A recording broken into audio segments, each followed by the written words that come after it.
So once again, thank you for joining us this evening. Um, I guess where we're at with the age group changes at the moment, obviously the new rule book is due to come into effect uh, in April of this year. Um, on that, my understanding from the UKA Rules Group, who are the volunteers that manage the transition to a new rule book at any point. So the rule book operates in 2 year cycles. The last rule book, new rule book that came into force was in April 2024. So the rules group have advised that we should expect to see the published PDF version of the rule book imminently. If it's not by the end of this month, then it will be very soon into March, and that will be circulated widely. So that'll be an e-version.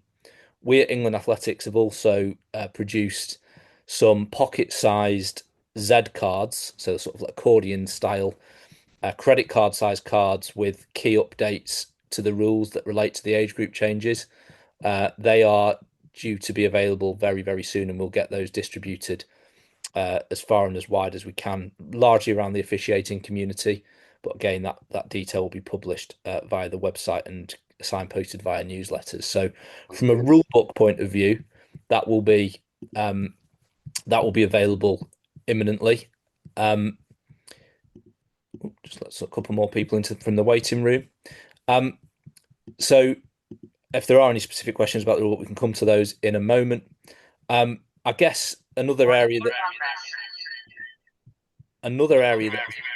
ooh, who do I need to mute?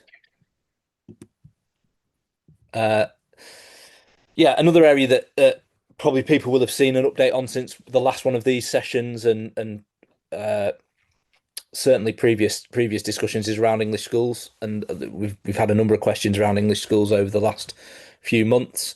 Um, England Athletics did publish an update a couple of weeks ago now.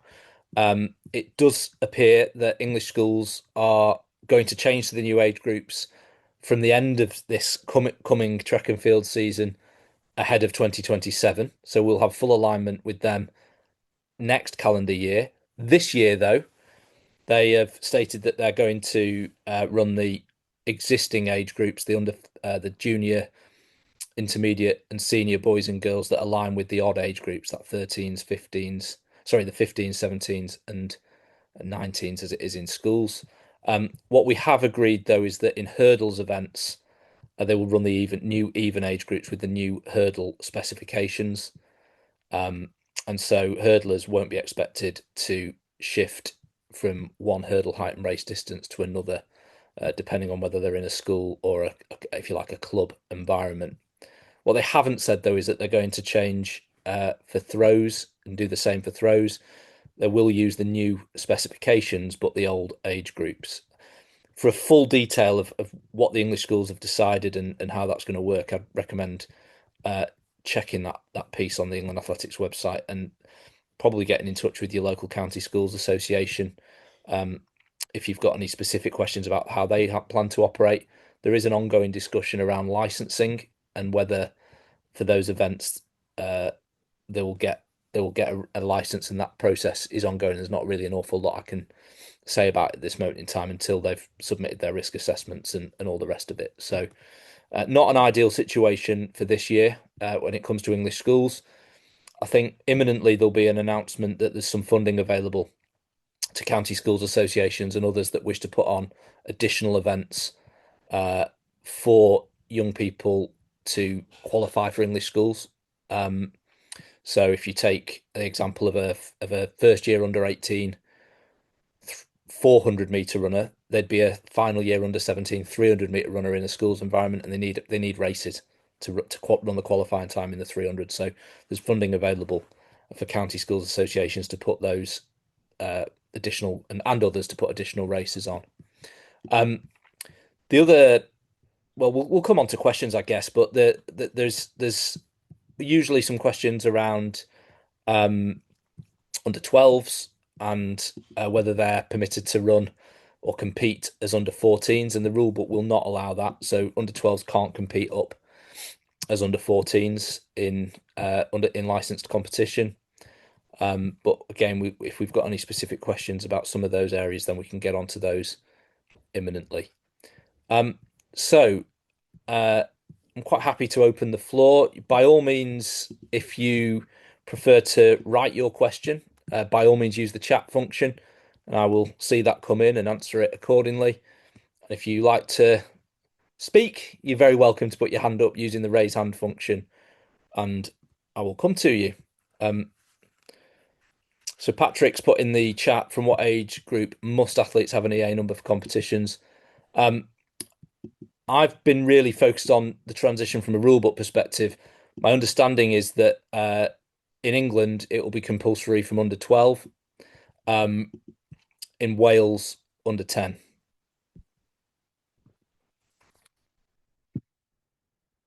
Uh, Hopefully that answers it fairly definitively, Patrick. But if you've got anything else you want to add or say, but please do.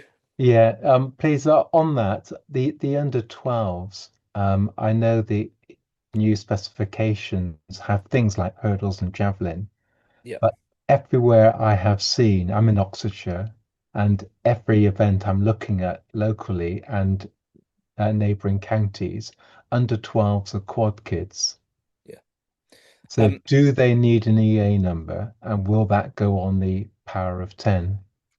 So for a um you, you mentioned Quad Kids, that's a, if you like, a brand. Um we have launched Phonetics Multi Challenge for the you will see that it's very similar to Quad Kids. It uses a Mm. different scoring system and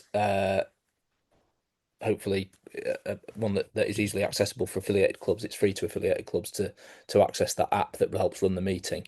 But that is a triathlon recommended for under 10s and a quadrathlon for under 12s. They are not licensed, and you wouldn't you can run those under your club affiliation, appropriate risk assessments and what have you. And there's guidance around how to do that. So those are um, unlicensed events that anybody can enter. Uh, Oh. So, Now, under 12s at the same time can compete in individual disciplines in things like open meetings. Some leagues are planning to run under 12 sections using the specifications that you've just alluded to, okay. and they will be part of licensed competition. Results for those individuals will go on Power of 10. Under their profile, we won't be running national rankings and the like for primary Mhm. school age children. Yeah. You'll be hopefully pleased to hear. Okay. Yeah, that's clear. Thank you. Thanks, Patrick. So Claire's put in the chat regarding the rule of hurdles from English schools moving to new age group. Is steeplechase listed as hurdles events? My understanding is it is not in that context, and that the steeplechase they will run as their under their current approach, and that it will. I think there's one of the age groups it doesn't align. And again, we're talking to them and others around how we can put on more steeplechase events for those athletes that wouldn't typically get to do those. Um, and then the second question: now the steeplechasers in my son's age group will only run 2,000 for 1 year, not two. Are there expected issues with this? Um, what age group? So that's what I'm not sure what the issues might be, other than I guess progression and development issues. Is that what you're alluding to, Claire? Um, yeah. So look, Haley Hemming is England Athletics technical lead for uh, endurance, and steeplechase is included in that. I don't think there's a view that uh, if anything, the age group changes coming in create an additional age group in the under 18s that will allow even more gradual progression to senior. There is also flexibility to allow other distances to be run by competition providers, and she's working with them around uh, putting on a variety of different distances and so forth. So I would not expect. I've not heard of anybody say from our end in England, from an England athletics perspective, that there are likely to be issues. You're absolutely right though that in transitioning to a new age group system, there will be people that spend less time in one age group than they would otherwise would have done, or end up. There are some issues where you've got people that are going into under 18s, having previously been an in a much younger age group, and it kind of looks like a big jump. It can it it isn't when you look at it, I guess, in detail, but I can understand the concern. Um, any other questions about any of this? Yes, please, Dean. This might sound like a daft question, Don't but mind daft questions, Mark. is there an easy way? Because I've kind of downloaded all the information off the EA website, but is there an easy way to put if you're in school year Yeah. 7 this year, what age group are you in? Because you can kind of read the two bits of information that are out there differently, basically.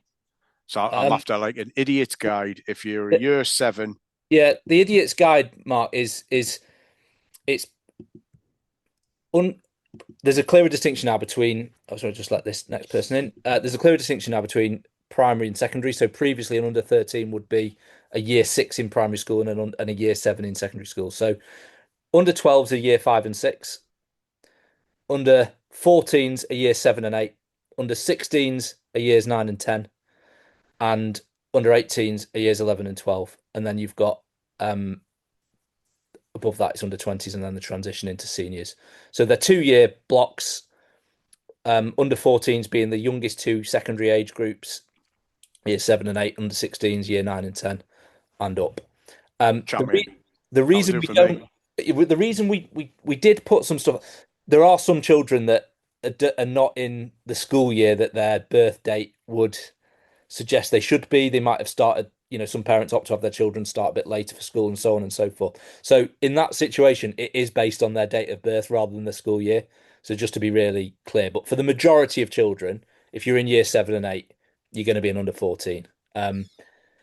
Also mindful that our colleagues in Scotland in particular have a different academic year to us. So we again, when we're doing UK wide comms on this, it's not always It's tricky. yeah, Yeah. it's not No, I get always that. as helpful to do that. But yeah, year 7 and 8 under 14s, 9 and 10 under 16s, under 18s is years 11 and 12.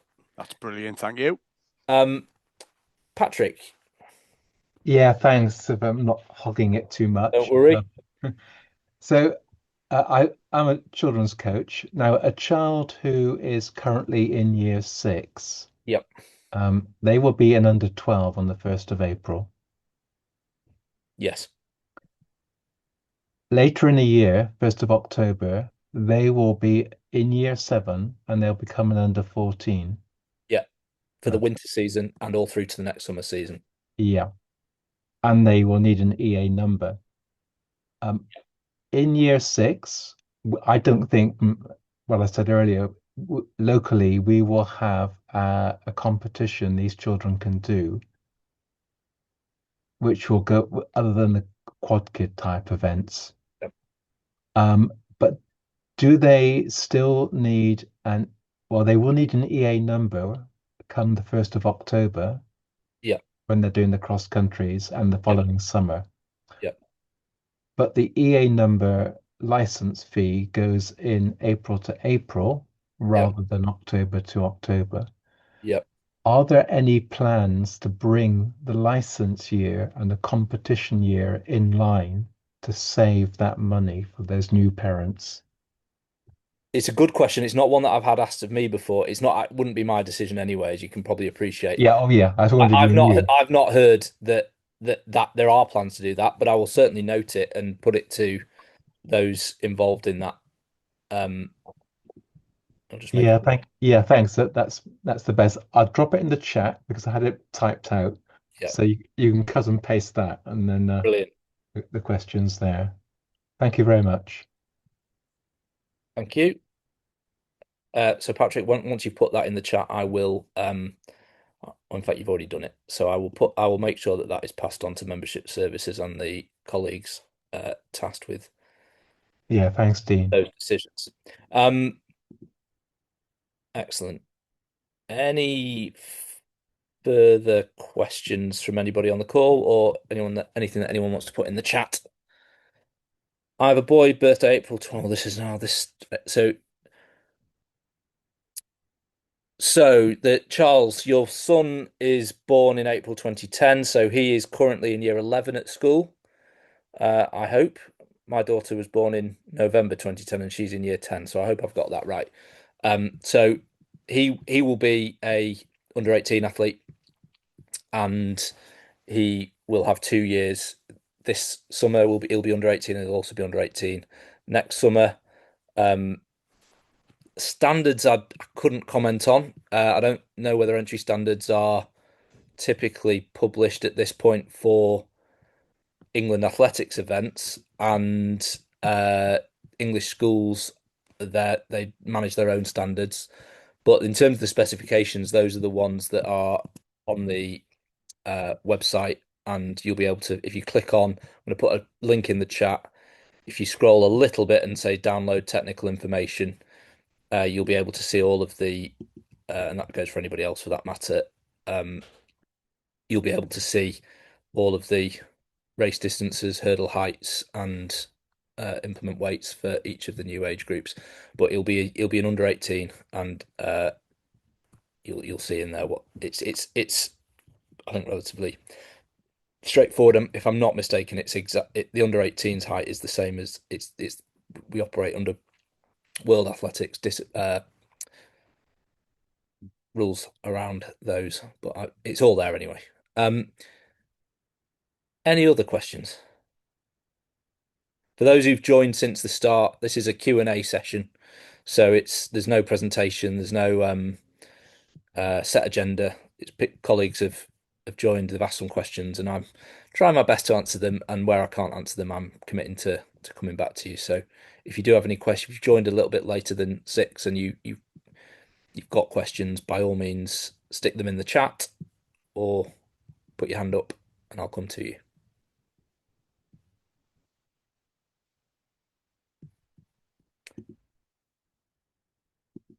While you do that, just worth if we just to that. Yeah, I think Patrick's point around Oxfordshire, it's worth sort of emphasising. One of the things we are looking to do at the moment is create a bit of a map of where under 12 competition is due to take place, whether that be leagues where athletes enter as individuals, or whether that be the quad kids, or as we would prefer it now, phonetics multi-challenge. But either way, whether it's the sort of quadrathlon approach. So there will be differences in different parts of the country as to what is planned. Really, just like under 11s previously, where certainly in my neck of the woods in Greater Manchester, there were medal meetings for under 11s where athletes would enter on the day or enter in advance, and they'd get to do their favourite individual event. Certainly, the preference from an athlete development point of view is around encouraging multi events and combined events at those primary age groups with an emphasis on fun and enjoyment. There's also usually some questions on Power of 10, so we've kind of alluded to Power of 10 a little bit on this call. As you will have seen, that Power of 10 has been revamped.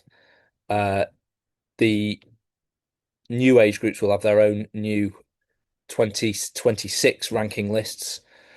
And there will also be all-time lists for those new age groups that do include historical performances that were achieved prior to April the 1st of this year. So we're not starting the all-time lists for those new age groups with performances from this year only. So that's, I guess, something to just be aware of. But again, Power of 10 is largely managed by UK Athletics. I'm assured it's on track. So fingers crossed. Any other questions? Conscious, sometimes people join these sessions and they're quite happy to listen in. And that's fine. No one's expected to contribute if you don't want to, but now is your chance. Well, I'm gonna listen. If somebody has a question and they want to quickly throw it out, there you go, Mark. Excellent. I was going to just put my email address in, so I will do that while I've started.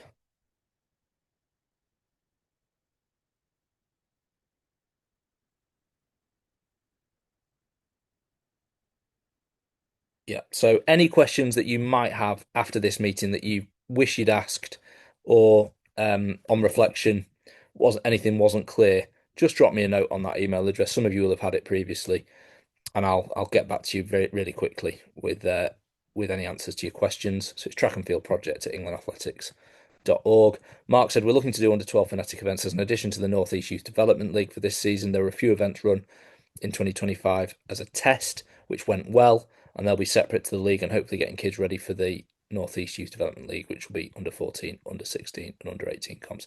Thanks for that information, Mark. I think I'm aware of those pilots, and I believe they were. In fact, I've actually had an email from a parent asking, "Are there any more of those?" Because my child really enjoyed. Well, that's good because the plan is to do them again this year, but sort of align them a bit more to the league so that the leagues are generally always on a Sunday, and the phonetics event will be on a Friday night, which is kind of what we did for the event on the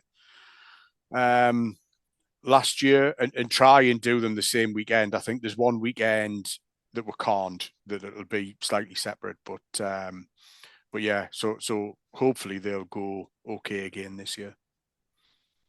Brilliant. Look, I think what venues are you using? Are you rotating the venues, or are they all at the same track? Good question, because I think they're all going to be at the same track, but it'll be different to last year, because last year was a mix of Gateshead and Monkton Stadium at Jarrah, and this year I'm pretty sure they're all going to be at Chesley Street. And the reason Chesley Street's a bit more central, almost for across the northeast, and the only reason that one of them's a separate date to the rest of the NAYDL is obviously the cricket grounds next door. Yeah. And I think Durham County Cricket have got a T20 game on the night that we wanted to do, and obviously you can't have both on because there'll be nowhere to park. So yeah, it'll be interesting to see how they go. Obviously there won't be a licensed event, and results won't go on Power of 10.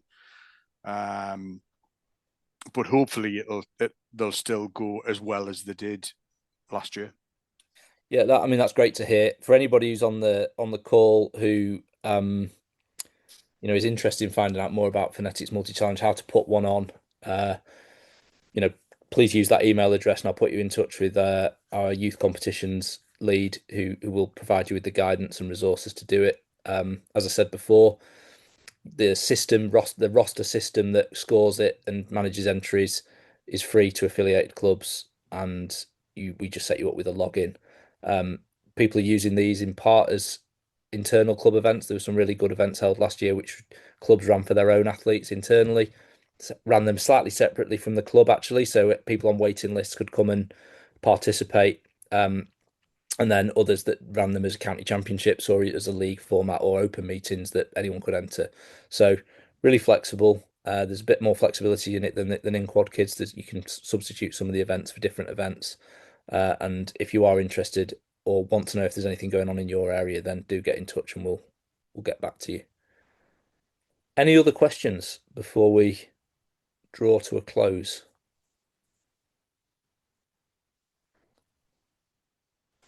Okay, well, like once again, thank you for your time. Appreciate these sessions. You never quite know what you're going to get, whether you're going to get loads of questions, not so many questions, whether the questions are going to be easy to answer or not. And if you came on hoping for more information about anything, just drop me a line and I will provide you with that information. So, yeah, do get in touch if there's anything that you or any of your colleagues at your club or within your communities want to know about. Other than that, thank you once again. We are going to carry on running these drop-ins with more of an emphasis, as to Patrick's point earlier, on the upcoming off-track season in October. So the emphasis in these sessions will be more to the off-track, more towards the off-track world as we progress through the year. Thanks again, and hopefully see some of you soon by the side of a track or somewhere else. See you later. Thank you. Thank you, Dean. Bye-bye. Cheers, Bye-bye. Dean.